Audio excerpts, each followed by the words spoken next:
तो कैसे हो आप सभी? उम्मीद करता हूँ सब बढ़िया होंगे। सबकी तैयारी बहुत ज़ोरों शोरों से चल रही होगी। 1 महीने से भी कम समय बचा है आपके पास।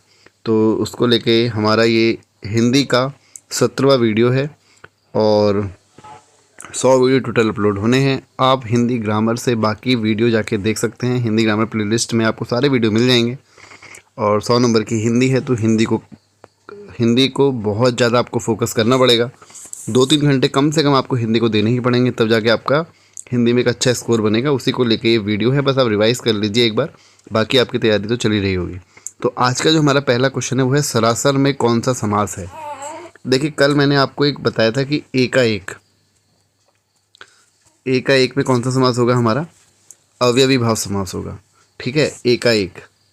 तो उसी तरह ये क्वेश्चन है हमारा सरासर। तो सरासर में कौन सा समास होगा हमारा, अव्ययी भाव समास होगा।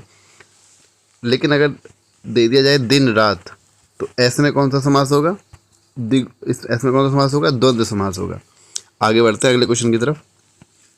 योगदान में कौन सा समास है, तो योगदान में कौन सा समास होगा आपका, तत्पुरुष समास होगा, ऑप्शन बी। अगले क्वेश्चन की बात करेंगे, त्रिवेणी शब्द में कौन सा समास है। तो देखो, त्रिवेणी में जो आपका समास होगा, त्रिवेणी 3 संख्या आ रही है और कोई इससे अलग अर्थ सामने भी नहीं आ रहा, तो ऐसे में संख्या आने में कौन सा समास होता है, द्विगु समास, ऑप्शन सी।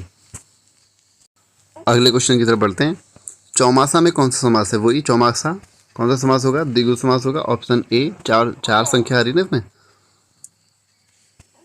तो अगला क्वेश्चन हमारा, युद्ध में स्थिर रहने वाला किस समास का विग्रह पद है। बहुत अच्छा क्वेश्चन है और बहुत सारे स्टूडेंट के लिए एकदम नया क्वेश्चन हो सकता है ये, है ना।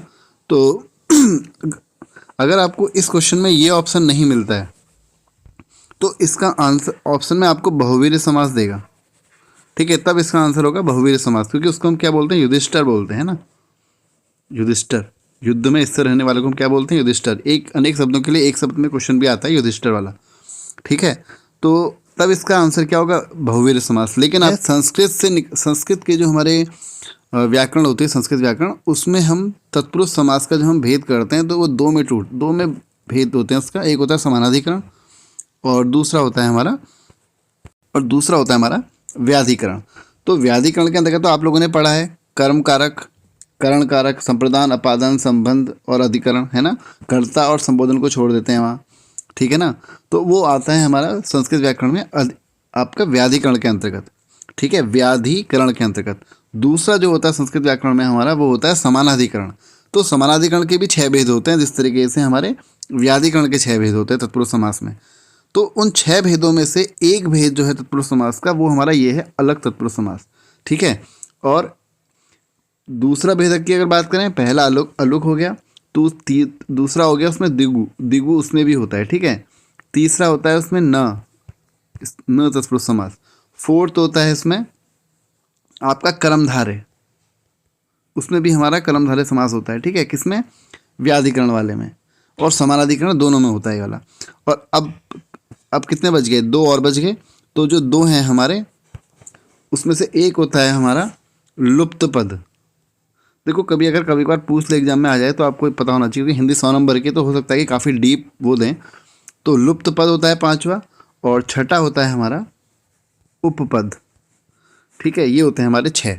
तो उसमें से हमारा एक होता है अलुक तत्पुरुष समास। इसको याद रखेंगे, इसके कुछ उदाहरण हैं, वही एग्जाम में आपसे बार बार पूछे जाते हैं। मैं एक बार उदाहरण भी बता देता हूँ, जिससे कभी क्वेश्चन आ जाए तो आप गलत ना करें।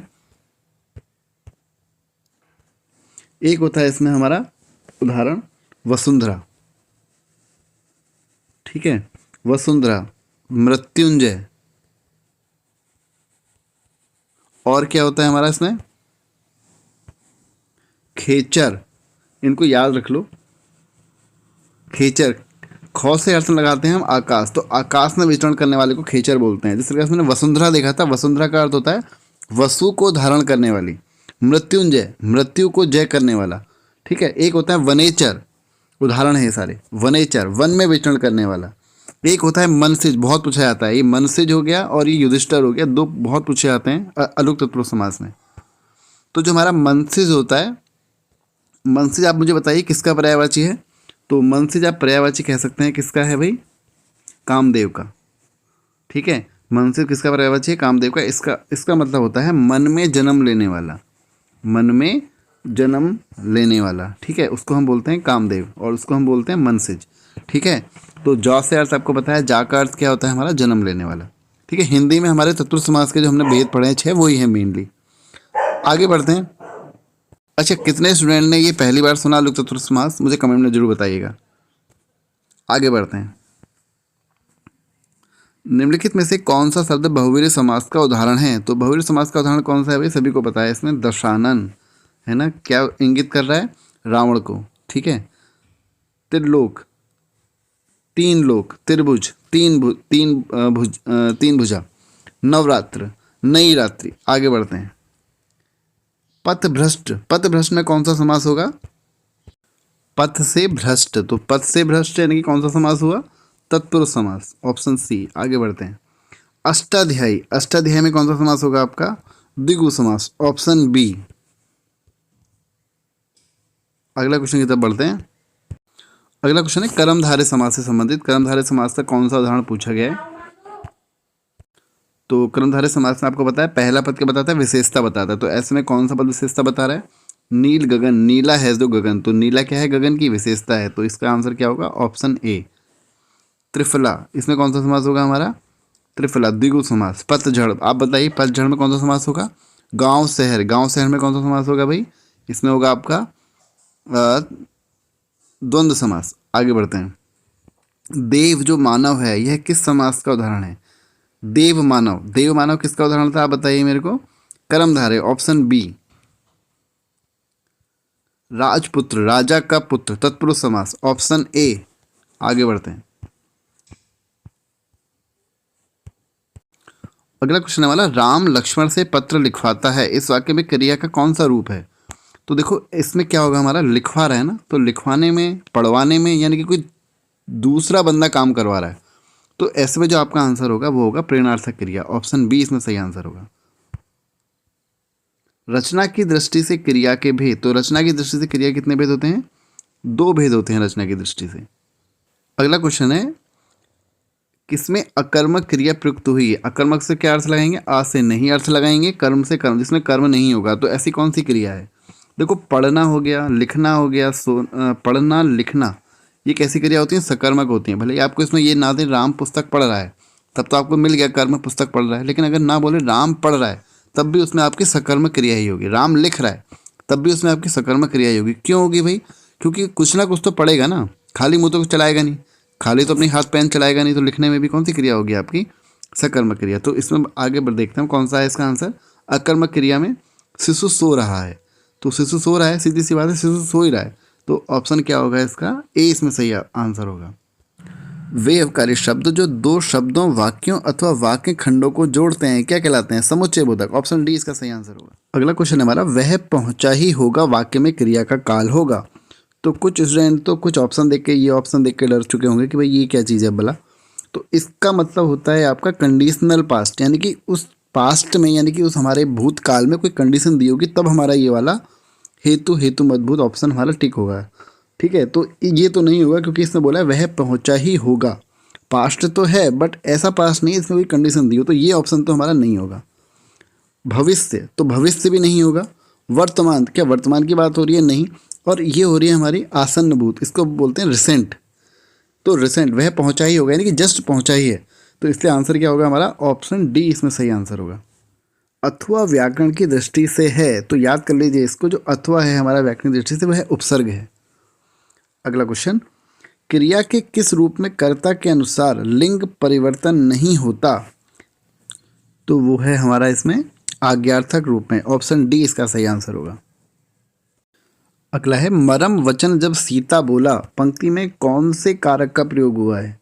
तो कर्मवाच्य है क्या? नहीं, इसमें आपको कहीं आपको कर्मवाच्य में क्या होता है? आपका मेन प्रधान होता है कर्म, तो प्रधान इसमें कर्म तो नहीं दिख रहा। कर्तवाच्य, करत, इसमें आपको कर्तवाच्य में ऐसा भी कुछ नहीं दिख रहा जो मेन हो, है ना। गलत वाक्य तो ये तो खैर नहीं होगा। अब बचा भाव, तो इसमें आंसर क्या होगा? भाव। कहाँ से पता लगा? मरम वचन, है ना, इससे हमको समझ में आ रहा है कि इसमें भाववाच्य है। ये बहुत अच्छा क्वेश्चन है। निम्न में से कौन सी सकर्मक क्रिया है? तो सकर्मक क्रिया क्या होती है? जिसमें कर्म होता है साथ में, इसमें क्या होगा? आपके साथ में कर्म होगा, तो उसको बोलते हैं सकर्मक क्रिया। जैसे पढ़ना, है ना, लिखना, खेलना, ठीक है। तो इस तरीके की चीज़ें, खाना, तो कुछ ना कुछ खाएगा ही वो, कुछ ना कुछ पिएगा ही वो, कुछ ना कुछ लिखेगा ही वो, कुछ ना कुछ पढ़ेगा ही वो। तो ऐसी जो भी क्रिया आपको कभी भी देखने को मिल जाए तो वो होती है सकर्मक, यानी कि उनमें कर्म हमारा छिपा हुआ रहता है। अब देखो दौड़ना, क्या दौड़ना सकर्मक क्रिया? नहीं, दौड़ेगा ही वो, दौड़ना। क्या आपको आंसर नहीं आएगा? क्या दौड़ा? इसमें क्वेश्चन पूछोगे क्या, तो क्या दौड़ा, आंसर मिलेगा क्या? नहीं मिलेगा। क्या रूठना, आंसर पूछो रूठने में, क्या रूठना, तो नहीं मिलेगा आंसर। मुस्कुराना, क्या मुस्कुराना, तो इसमें भी आपको आंसर नहीं मिलने वाला, क्या मुस्कुराना। तो पीना, जैसे ही पूछोगे क्या पीना, तो क्या पीना में आपको आंसर मिलेगा चाय पीनी है, दूध पीनी है, शराब पीनी है, कॉफ़ी पीनी है, कुछ भी पीना है, तो लेकिन पीना है, तो क्या पीने में आपको आंसर मिल रहा है। तो आंसर क्या होगा इसका? Option D. अगला क्वेश्चन, निम्न में से कौन अविकारी होता है? अविकारी क्या होते हैं? आ मतलब नहीं, और व्यय विकारी मतलब इसमें विकार उत्पन्न ना हो। तो ऐसे कौन से शब्द होते हैं? अव्यय, अव्ययी बोलते हैं विकारी शब्दों को। ऑप्शन ए इसमें सही आंसर होगा। तो आज की वीडियो में इतना ही, बात करेंगे अगले वीडियो में, जो कि आपको शाम को 9 बजे मिल जाएगा। तो तब तक के लिए आप सभी का बहुत बहुत धन्यवाद। वीडियो को लाइक कर दीजिए, चैनल को सब्सक्राइब कर दीजिए, और 80% स्टूडेंट ने अभी तक चैनल को सब्सक्राइब नहीं किया है, तो चैनल को सब्सक्राइब करिए। तो मिलते हैं हम लोग अगले वीडियो में, तब तक के लिए आप सभी का बहुत बहुत धन्यवाद।